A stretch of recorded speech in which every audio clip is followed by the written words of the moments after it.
Ваша семья, ваши родные, они поэтапно начали возвращаться в Казахстан. Скажите, что побудило их это сделать? Корни.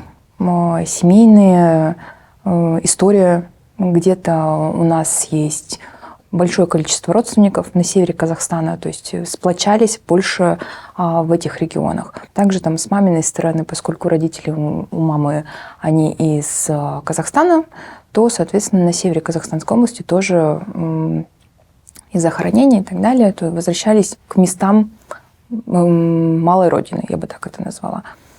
Здесь еще больше то, что Астана начала строиться, и большинство вот старшего поколения переезжали как раз в период вот 2000-х годов, 90-х годов, когда можно было воспользоваться новыми возможностями, я бы так это сказала.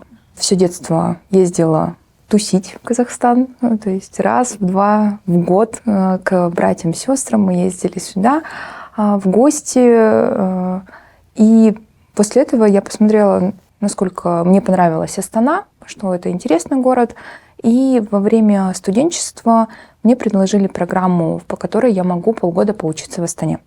И, конечно, для меня это был интересный опыт. Я попробовала пожить в Астане, где у меня есть родственники, где у меня есть друзья, где интересная жизнь.